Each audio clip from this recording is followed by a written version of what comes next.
Hi, good afternoon, everybody. I'm Jan Godsoll, Professor of Operations and Supply Chain Strategy from WMG, the University of Warwick. It is my great pleasure to welcome you to this third webinar in our Transform Construction Network Plus series. So for those of you who are not familiar, and this may be your first time attending our webinar, just want to give you a little bit of background about the Transform Construction Network Plus. The purpose of the Network Plus is about creating a community, a network of people to stimulate participation, facilitate collaboration, and encourage exploration. This is because the UK is on a journey to actually transform their construction sector by 2025. And what the Network Plus enables us to do, it's funded by the UK Research and it's funded by UKRI, and the Industrial Strategy Challenge Fund. And what we're trying to do is to bring together people to enable and amplify innovation. What we want to create is a manifesto and a movement for change. And we're going to do this by actually enabling people to share knowledge, to build that community, to explore new and innovative business models, and to consider how we make really smart investments and leave a legacy. So today's webinar is really quite exciting, and it was my great pleasure to help curate it. And as we did this, it was pre-COVID-19, but the topic of managing unknown unknowns couldn't be more pertinent than it is today. And whilst we're exploring this today in a project management context, I think it could apply to all aspects of operations, construction, and indeed life. And we have two key speakers today. Professor Tyson Browning, who's Professor of Operations Management at the Neeley School of Business at Texas Christian University, and Dr. Alicia Hennig, who's an Associate Professor of Business Ethics at the Department of Philosophy at Southeast University in Nanjing, China. And I am facilitating today. So what I'm going to do is hand over in just a moment, after I've introduced Tyson in a little bit more detail, to our first presenter, who will explain to you how you can reduce some of the unwelcome surprises in project management. But just a little bit of background about Tyson. It was my great pleasure to actually meet Tyson for the first time last year at the University of Warwick. And he was visiting us because he is editor of one of our critical journals in the field, the Journal of Operations Management, which is an FT listed journal. He's an internationally recognised researcher, educator and consultant, and he's a full professor of operations management. And his specialisms around managing complex projects, particularly about integrating managerial and engineering perspectives. He teaches across the full spectrum of programmes, including MBA and Masters. And he actually, like myself, shares an industrial background where he worked at Lockheed Martin before he actually joined TCU. So it's my great pleasure to hand over to Tyson for what I'm sure you will find a fascinating presentation. Thank you, Tyson.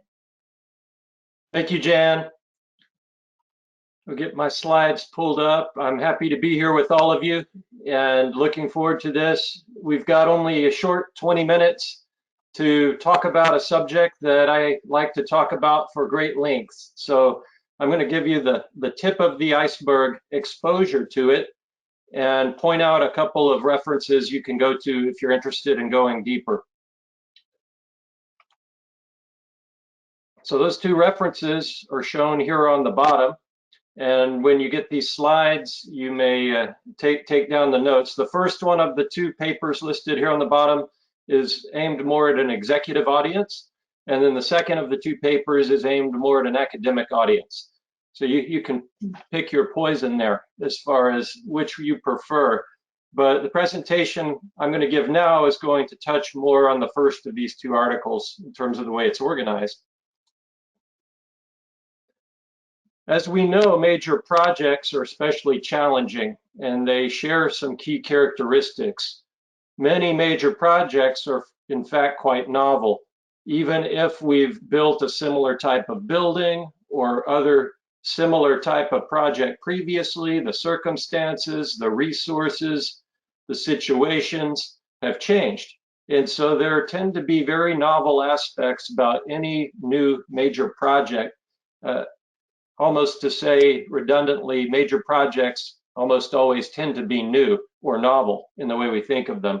They also tend to be complex, or the term major probably wouldn't be there. And I'm going to distinguish complex in a moment from what I call complicated, which also applies. Major projects tend to be dynamic, meaning that internally and the environment around them tends to be changing, sometimes rather quickly. And we have to take that into account.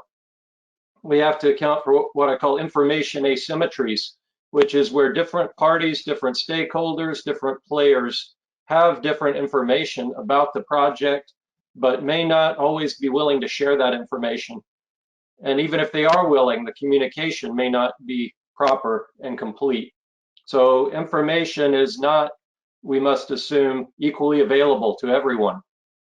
There are a variety of personal, organizational, behavioral, and cultural factors at play in major projects.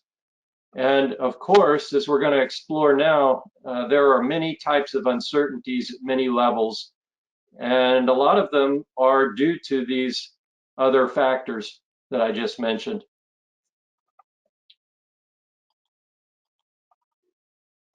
So I want to show for a moment an idea about these uncertainties, that we tend to think of them in some cases as we can just go and identify them, and we can apply common tools that are out there for risk management. So for those of you who do risk management, are familiar with those approaches, you know that the first major step is to identify the risks. Well, that's all well and good, but those fall into the smaller circle here called known unknowns. Those are the things that might happen. They could be risks, they could be opportunities as well, but they are probabilistic, they're uncertain. The key idea, though, is that we can identify them. We know what they are. We can put them on a list, a risk register, or the like. But outside that circle is a much larger circle of things that we do not know, that we don't know. Sometimes called unknown unknowns or unkunks. So a lot of the surprises that come along and threaten major projects come out of this larger circle. Now, this is not new. What I want to bring out here is the fact that some of these unknown unknowns are in fact knowable. When that surprise emerges to derail the project later, there's always somebody who can say, you should have known that, you should have seen that coming. Or somebody did know that, but you didn't act on it. That information did not get to the project manager or program manager or decision maker.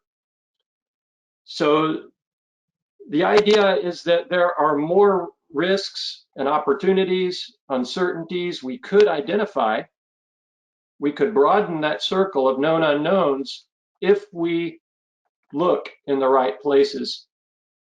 If we do what I'm calling here directed recognition, we can convert a number of those unkunks to knowable and known unknowns. And then we can, of course, apply risk management tools accordingly. So the question is, how do we find the knowable unkunks? That's what this presentation is going to be about. I want to start by breaking down a project into some major subsystems. I'm going to start with one I call the result system, which is the thing that the project is there to create, to produce, to design, to deliver. So this could be a major deliverable. This might be a building or environment in a construction context. This is a kind of system. It's of course composed of elements that are related to each other in various ways. To produce that system, we do a number of activities, a network of activities. We could call this a process. And this process is all the work we're doing to get that result. We have people, we have teams, various organizations assigned to do those various activities, responsible for them. That's another kind of system we call the organization of the project. Those people, those teams, those suppliers are using varieties of tools, resources, facilities, software, and this is yet another type of system. Sometimes these software systems need to import, export data, talk to each other, as we say, and they relate in a systematic way, hopefully. And then underlying all of these are a system of goals, objectives, requirements, constraints, things that we want to guide how we get this result, how we do the work, how we organize, how we use certain tools. And because many organizations have multiple projects going on concurrently, there's often a desire for them to somewhat standardize across these systems in each project. They may ask each project to use a standard process. They may have a common set of tools that they want to use across their projects. They may have a general way they like to organize all the projects. So any one project may not be completely free to change all of these systems. But right now, the key point is that there are these 5 systems in projects, and in major projects, they're each fairly substantial and complex and complicated, as we'll see in a moment. In addition to these 5 that are now listed vertically, I've got a 6th one shown at the bottom, the context or environment around the project. We can think of that as yet another system worth paying attention to here. So now we've got 6, and for each of these 6, we've got potential unknown unknowns that we might convert to known unknowns. So instead of just looking at the project in general, now we've got 6 more specific areas where we can take a look at potential lurking unkunks. So we say this is where the unkunks are. The next question is, why might they be there? If we look in any of these 6 areas, what types of things might clue us in that unkunks are more likely to be there? Well, we've got 6 factors here. One is complexity, and I'm going to explain each of these quickly more in a moment. Second, complicatedness. Third, equivocality. Fourth, dynamism. 5th, mindlessness. And then 6th, project pathologies. So I'm going to go through each of these 6 rather quickly, and then have to, in the interest of time, refer you to the paper for more information about each of them. But as you notice from the positive signs by each arrow, the idea is that as you increase any of these, it increases the one to which the arrow is pointing, and ultimately the number of unknown unknowns likely to be lurking in the project. The idea of complexity gets talked about a lot, and it's easy to think of it as a complex system is one with many elements and relationships. That's a starting point for metrics of complexity, but there's actually even more to it than that. A picture like this shows us, okay, we have a lot of activities in a process. We have a lot of teams in an organization. We have a lot of tools and an IT platform, or so forth. Any of those systems I just talked about, we could represent their complexity in terms of the elements in those systems and how they relate to each other. Of course, the numbers go up, the complexity increases. But more specifically, we can think about each of those nodes or elements in the system, not only in terms of their number, but their variety. Are they a bunch of similar things, or are they a bunch of very different things? The greater the variety, the greater the complexity. We can think about each of those nodes having more or less complexity within themselves as well. So as we decompose a system, the complexity could be hidden or encapsulated inside some of these nodes. And then, in addition to elements, those arrows or lines connecting the elements talk about their relationships. And of course, as the number of lines between the nodes increases, and as their variety increases, as their criticality increases. This is all going to amplify the complexity. Certain patterns can emerge here. A lot of social network analysis, for example, finds certain patterns, certain critical nodes, hubs, things like that, that can act as amplifiers or retainers of complexity propagation here as well. I want to distinguish complexity from complicatedness. Often these are used nearly synonymously by people, but I want to distinguish them. In a nutshell, complicatedness is observer dependent. It's subjective, whereas complexity is objective. We can count the number of elements in a system and their relationships in a relatively objective way.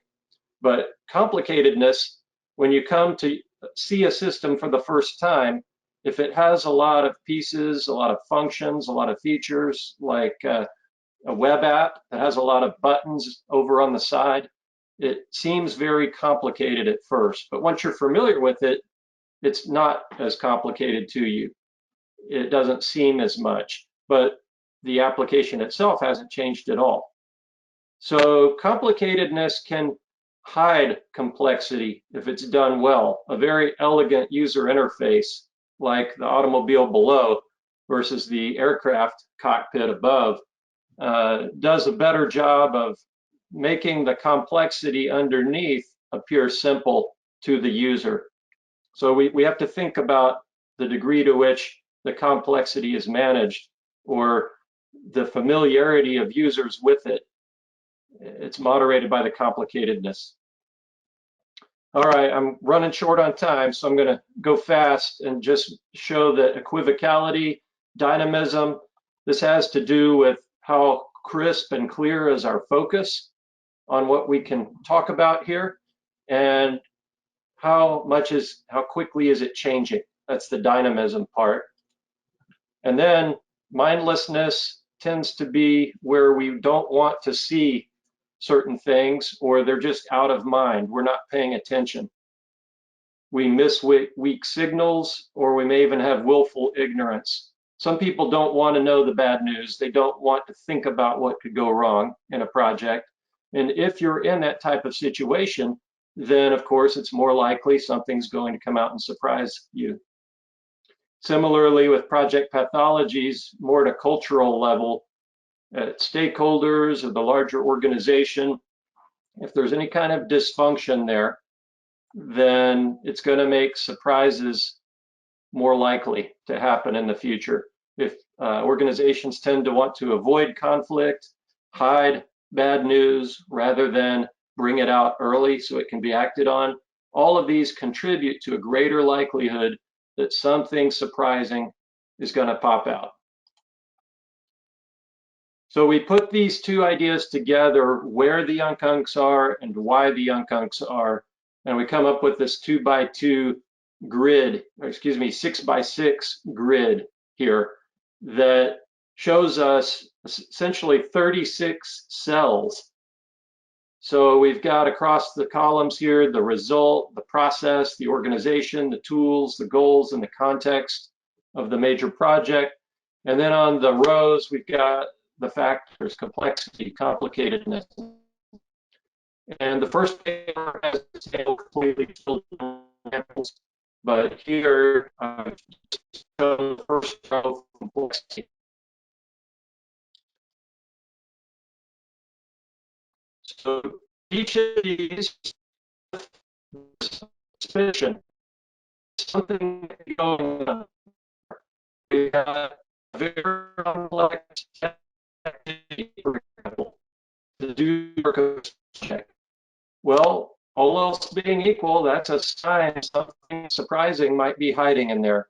So we might want to go shine the light a little more on that particular aspect of the project, because there's probably some knowable unkunks waiting to be found there.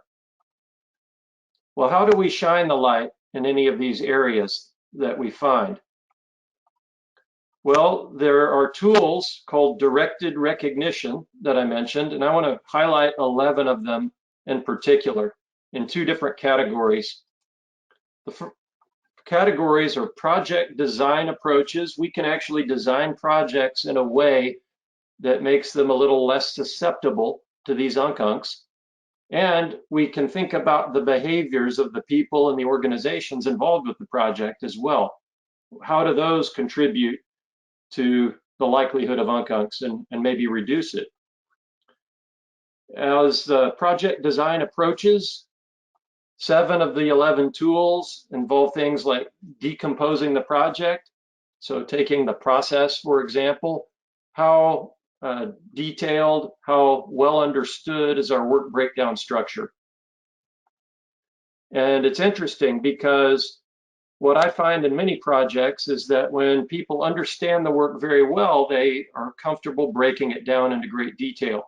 But when they do not understand the work very well, they like to leave a long bar on the Gantt chart and say, okay, over the course of a couple of months, some group of people will magically figure out how to do this work.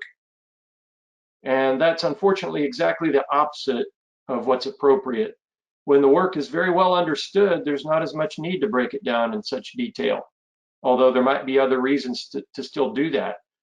But it's especially when the work is not well understood that one needs to force the investment of effort to break it down, figure it out, and by doing so, hopefully reduce the chances of surprises occurring during that time. And you see some of the other tools of directed recognition that can help better design projects to be resilient against unkunks. The behavioral approaches include things like better communication. Of course, that's easy to say, but the paper talks more specifically about some ways that can be made to happen. Trying to come up with a better balance of local autonomy versus central control, so central versus decentral organization and decision making and empowerment can help. Putting in place proper incentives for discovering problems sooner rather than later, anticipating potential problems, and not being told that that's forbidden to discuss because it's an inconvenient truth, suppressing that type of thing. Some organizations actually work against this, cultivating an alert culture. So there's a book by Perrow called Normal Accidents, and it talks about some major accidents that have occurred on, say, nuclear power plants and other such things. We've also looked in our research at disasters like the space shuttle disasters, some rocket disasters with the Ariane 5, those types of things. And in all the cases, when you look back, the surprise that came up and caused the catastrophe, somebody actually knew about it ahead of time. This is true with many terrorist attacks as well. Somebody knew something ahead of time, but that bit of evidence and information was not able to penetrate the filters put up around the decision makers. So these are the weak signals that couldn't get through. And so these are all examples of how some of the unknown unknowns, as we call them, are actually knowable, and we could actually do something about them if we knew where to look, if we invested appropriately. So sorry, this was a quick introduction, and I certainly welcome questions, and again, want to direct you to those references for further information. Thank you.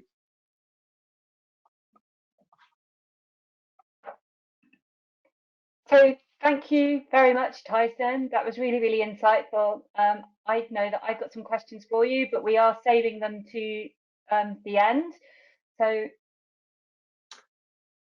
yeah, I gave you one more slide that summarized again all those factors, but yeah, hopefully you can read that later. No, I'm sure we will. I think we're doing questions all together at the end. So at this point, we're going to move on to the second presentation with Alicia, and then we'll come back to you at the end, Tyson, and we'll take the questions, I suppose, from your more Western perspective in conjunction with Alicia's from that more Eastern perspective.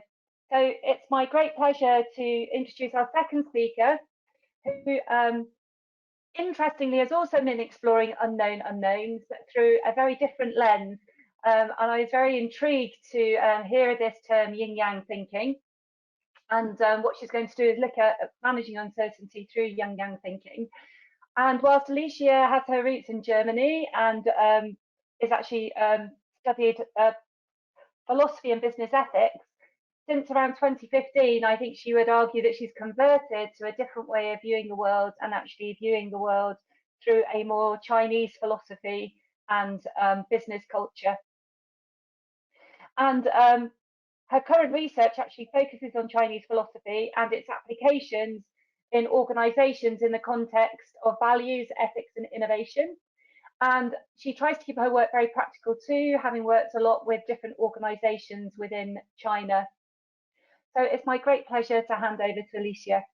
Thank you. Thank you. So I just need to figure out the presentation. Okay, so let me see. Okay, I hope it works. Okay, so welcome to my presentation. This is what I have on the agenda for today, because I imagine you've never heard about yin-yang thinking or yin-yang as such. And so I would like to clarify a few things before I actually start. So I will start with a primer, what this presentation is actually about. So for me, like going one step before what was Tyson talking about, this presentation is more about cognitive aspects, which are essentially underlying everything we are doing. So what I like to do today is introducing yin yang as a mental concept, as a new logic or a new structure with regard to how to perceive the world and to think about the world. Some of you may have heard about this term before. What I would like to clarify here is that I see this phenomenon clearly as a logic and not as something esoteric or mystic. Some people may stick to this interpretation, but I stick to the interpretation of yin-yang as a logic. So we need to start at the very beginning, so that's why I'll be giving you an introduction to Chinese philosophy, because it's an essential part of Chinese philosophy. And so when we look back to the time before Christ, like mostly starting in the 6th century, going to the 2nd century before Christ, we see the 100 schools, the Baijia, coming up. So it's not literally 100 schools, but it was a big number of different schools of thinking, which were essentially based on a teacher, a scholar like Kongzi, like Confucius, and a number of fellows. So this was going on, like this kind of dynamic and diversity in Chinese thinking was going on until China was unified under the first emperor Qin in 221 before Christ. A bit sad about it today is that, only 6 of these schools are essentially left, and the most dominant ones are Confucianism and Taoism. And the thinking of those 2 schools still lives on until today in Chinese thinking. So, what I found most fascinating about Chinese philosophy, and this is why I essentially switched camps in 2015 from Western philosophy, in which I was trained for 10 years or more, to Chinese philosophy, was that for me, Chinese philosophy is a philosophy of life. It's much more pragmatic. It was always focused on solving daily issues, or like thinking about your life as such, and not about abstract categories or definitions or things like that, which are occupying a number of works in Western philosophy. The second thing I love about Chinese philosophy in general, whether it's Taoism or Confucianism, I personally focus on Taoism, is that it's holistic. It's a holistic worldview because it's based on the cosmos, the earth, and the human being, which is in Chinese called Tianren Heyi. That's the ultimate harmony, because literally translated it means heaven, man are one, and that also includes earth, because the human being is on earth. And the third thing is, I mean, there are many things I love about Chinese philosophy, but I just want to sum them down to 3. The third thing is relationality, because there is this link between heaven, earth, and the human being, there's also a stronger awareness regarding interdependencies and interconnection of things between these three dimensions, so to say.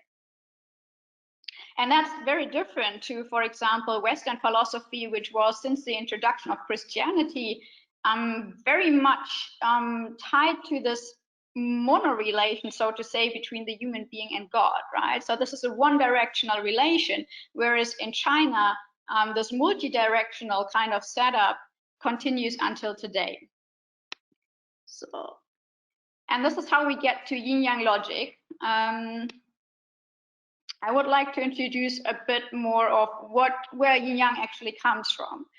So many things we can see in Chinese philosophy are actually based on natural observations of nature, or of natural happenings, or of social happenings. And yin-yang is a reflection of reality in the way that the yin refers to the female, but also to the dark, to the moon, and to the valley, which is the dark side of the mountain, or the shady side of the mountain.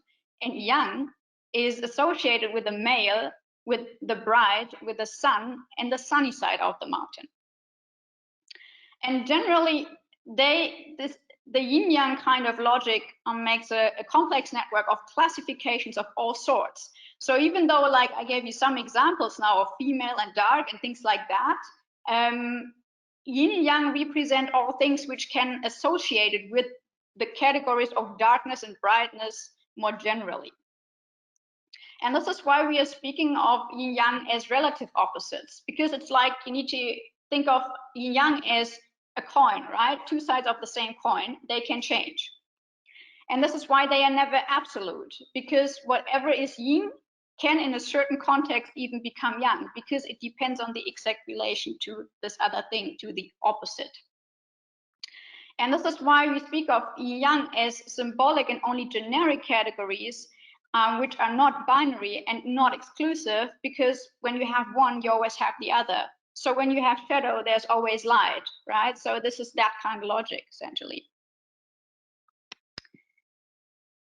So going back to where it actually comes from, because I think context really matters, and we should never forget about context. I give you some more background on where it comes from. So yin-yang as a concept first appeared in the I Ching.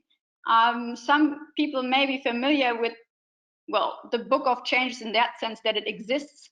The Book of Changes, the I Ching, or also called the Zhou-yi, was an oracle book, and it was used back then, starting from the 11th century before Christ onwards, to give the king directions in terms of warfare, or like political directions. So they used the I Ching and they used yarrow sticks in order to get a visible result and a clear direction on what to do next in order to secure success in certain actions. And I will show you some more about this. So the thing is, when we all think about yin yang, we may think about exactly that symbol in the background, right? Because it's just a very popular symbol. But actually, yin yang looks like this. So we have yang with the straight line, and we have yin with the broken line. And this is an example of the bagua, the 8 trigrams, which are multiplied 8 times 8 and become the 64 hexagrams. So these are essential all possible phenomena, all possible combinations of the 8 trigrams, and all possible combinations of yin yang together. So I will not go further into detail with this, just to give you a visual idea of how yin yang actually looks like, because it's not exactly the symbol that's popular and usually taken for yin yang. So now the question is, what can we actually get from this logic, right? How can it help us? And especially in the context of uncertainty, I identified 3 principles which could help us. So the first one is a different understanding of time. The second one is accepting change. And the third one is to see opposites as complementary and as coexisting and not as contradictory. So the time dimension in China is something I had to experience myself, is very different to our Western conception of time. Because we think of time as linear, right? As like a progress, one-dimensional, linear. In China, time is circular. This is very difficult to pin down in reality whether it's really circular or not, but what you will see in China when you live there for longer is they definitely have a different understanding of what time means and how time is structured. So, and the circularity of time actually goes back to the day-night rhythm, right? You always have changes throughout the day, and the day is in that sense circular. Also, the seasons are circular. The moon phases are circular. They come and they go. So it's always closed circle. And when we look in the past, we also can see that the dynasties were structured as a segment. So each dynasty was a segment. And we can speak of a dynastic cycle or a dynastic circle in that sense. And the same is also true for the day, right? So the day, even today, of course, remains a cycle or a circle. And the interesting thing is, and I think that's also opening up more ways for thinking about things, is that space and time, according to Chinese thinking, are not separated, but a continuum. They always belong together. And of course, this kind of continuum of space and time is always exposed to change. So when we keep in mind the circular perception of time and we think about change, which actually daily happens on the basis of day and night changes alone, I think we all need to realize that change is indeed a daily thing, at least as long as we don't talk about change as truly disruptive, like for example now COVID-19. That's a truly disruptive change, but otherwise changes, we are exposed to changes every single day. So essentially what Chinese philosophy acknowledges is this daily cyclical and moderate way of change, and change as the only constant in the sense of that it is an enduring phenomenon. The last thing is the idea of coexistence. And when we go back to the yin-yang kind of structure, and also here, the yin-yang, actually the Taiji symbol, we understand that the two belong together, right? You cannot separate the two. And this is why they are not contradicting each other, even though they look like opposites. And because they are also constantly alternating due to the changes, they are also constantly and fluently like in motion. And together, actually, yin-yang constitute what we see as a yin-yang symbol, right? But the symbol as such is actually called the Taiji, the supreme ultimate, or literally translated, the great one.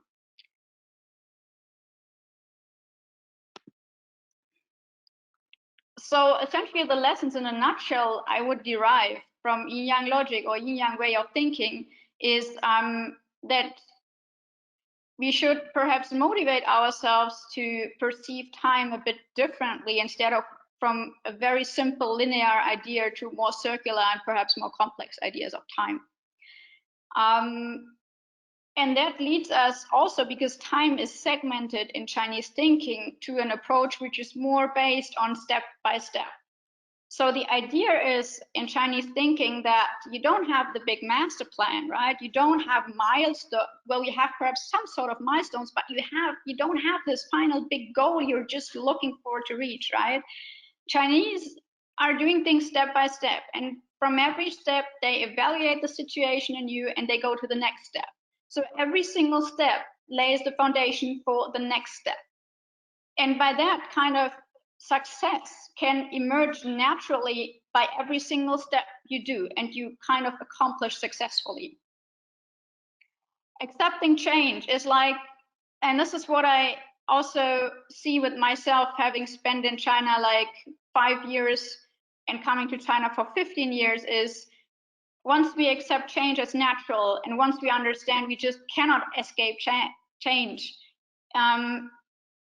I think it makes us a bit more relaxed when we suddenly have to face changes, like, for example, even disruptive changes like now. So I believe in, once we really accept this, and not just logically, because it may look logic on the surface, but also emotionally, it can increase our resilience and coping abilities.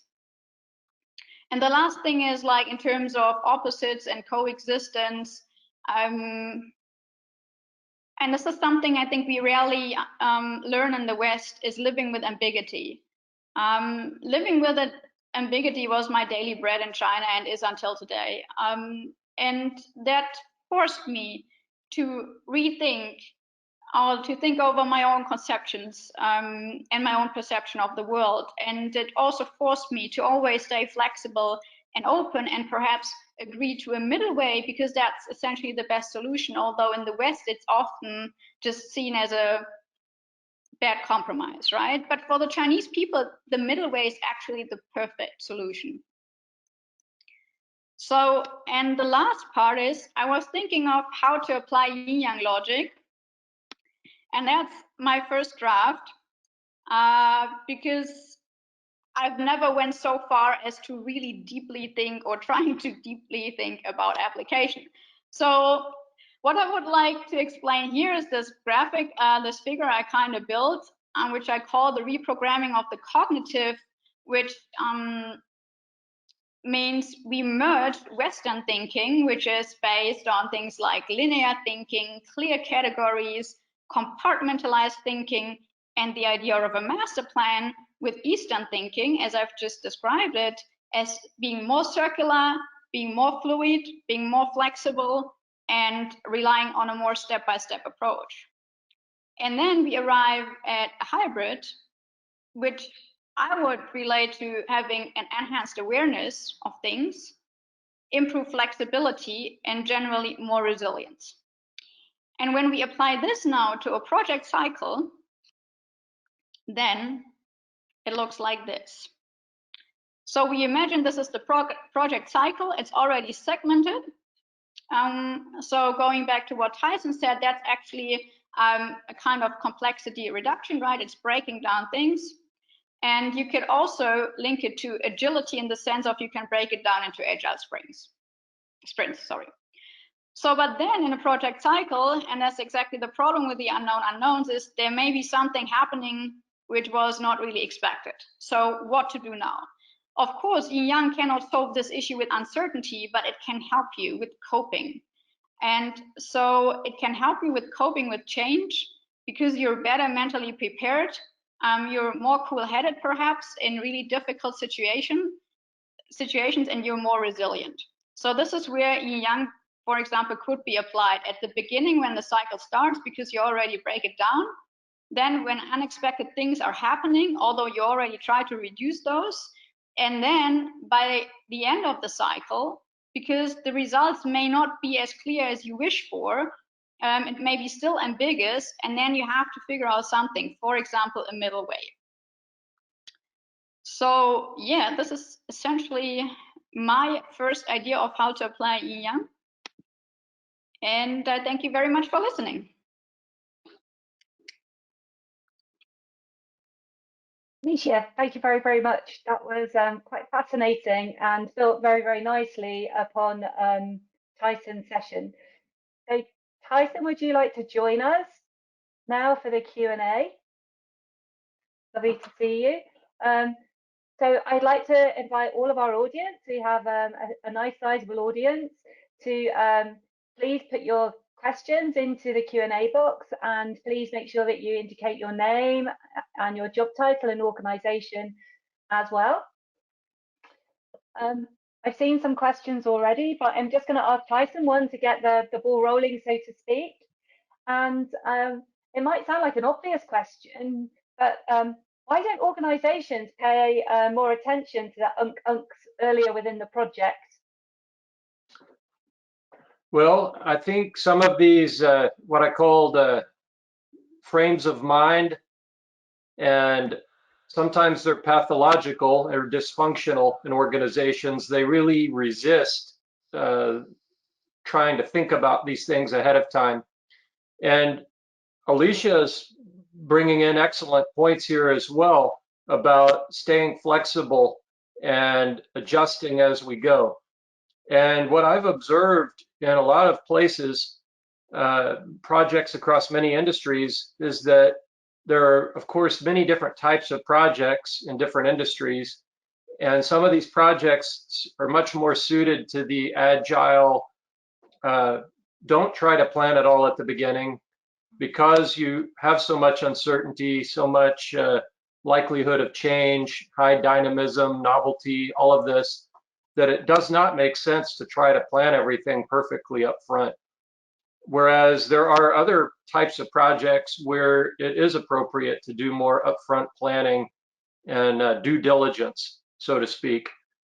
So I think I've seen in some places where, as agile has become a popular buzzword, some organizations have not applied agile properly. They've used it rather as an excuse for muddling through and not doing appropriate thinking and planning and due diligence up front. So certainly acknowledging Alicia's key points that there is no way to do that completely and perfectly, and that we should not put too much faith in master plans, but they are more or less appropriate in different types of situations. And so I've seen some places where more planning should be done up front, but it's not, because they say, okay, we're agile, so we don't have to plan it in advance. And they don't, even with an agile approach, they don't break down the sprints with enough thoughtfulness or think about really where they ultimately want to end up. Because if you don't know where you're going, of course, any wind is favorable.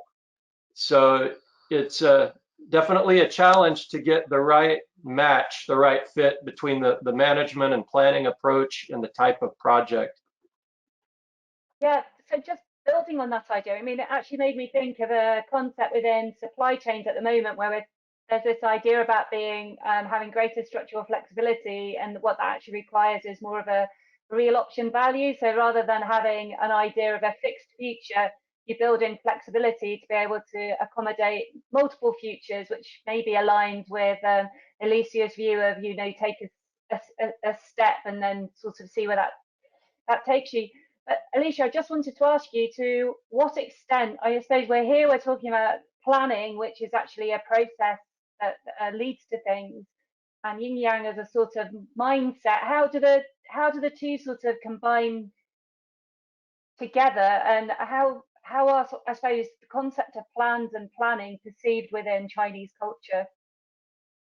Yeah, so I mean, this is something I was struggling from the beginning with a lot of frustration, because I still stick to my planning style. I had my to-do list every day, and then I just couldn't manage, and I couldn't figure out why the heck by the end of the day I was still left with so many different items on my to-do list, right?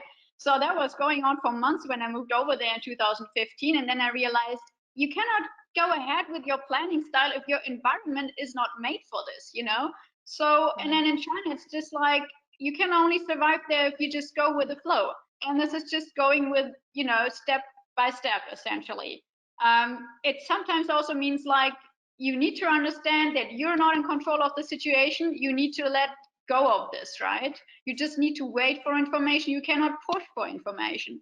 So I would say, like, the Chinese still do planning, of course, but their planning style is so different. So even when they do the step-by-step stuff, I wouldn't say that's not planning. For me, that truly is planning, but it works very differently. And they believe in, if they take out the most of every single situation, they reach their goal almost naturally. And I find this extremely fascinating, this idea that we really need to keep an eye on details we may perhaps otherwise dismiss, because every step matters. And I think this is something we can learn from that. But as Tyson said, like, I think that the key really lies in understanding the project and understanding what way to go, whether we should go for, say, the full planning scenario or the step-by-step scenario. I think that's the crucial thing. Absolutely. I think I've seen the full gamut in China. Even they can put up a hospital in 11 days. That certainly took some upfront planning to make that happen and get all those resources in place to do the right thing at the right time. And I have my students look at a video of building a house in less than 3 hours. And I ask them what percentage of this project's time was spent planning versus doing. Yeah. And it's you know, something obviously that's been done before. It's very well understood how to build a house or other type of standard building. So there's really no reason that you couldn't plan it very thoroughly. But when you're doing something much more novel and complex, of course, your plans will be much less complete. And maybe, as Alicia was saying, it's that mindset when something goes wrong, that you're more willing to accept that something's gone wrong and adapt quickly, as opposed to being thrown by it, which sort of brings me nicely on to another question that, in fact, there's been a couple of questions around this topic, Tyson. People are really interested in this, your concept of mindfulness and how that actually relates to projects. I suppose it's that whole idea of how do you know you're not being mindful? The picture I like to think of is the horse with the blinders on. And there's a reason, because the horse master, of course, wants the horse to focus only on what's straight ahead, not be distracted. And many project managers are like that as well. They want to keep their attention on their goal, but like Alicia said, that goal might be adjusting in front of them. And there are things happening around them that are going to affect their ideas about getting to that goal. And they need to be aware of those things. They need to be paying attention to those things, not resisting those things. So I think it fits very well with what Alicia said. I really heard the yin yang thinking fitting well with an idea of greater mindfulness, greater awareness of one's situation, greater openness to the information that's coming in about how things are going and so forth. Unfortunately, some project managers don't want to hear bad news, and they react negatively if they get it. So their team quickly learns not to share problems. The famous saying, bad news never travels up in the organization. Very true. And of course, that's incumbent on those leading the organization to put a different mindset in place. We've got some questions, and I suppose it was inevitable. So Jens Roerik from the University of Bath has raised the issue of COVID-19. And as Alicia was talking, and she was talking about her cycles, I thought, is this just part of the cycle? You know, we had the Great Plague, we had the Spanish flu. Is COVID just that cycle, but at a, you know, at a sort of much longer time scale, you know, a sort of 100-year time scale?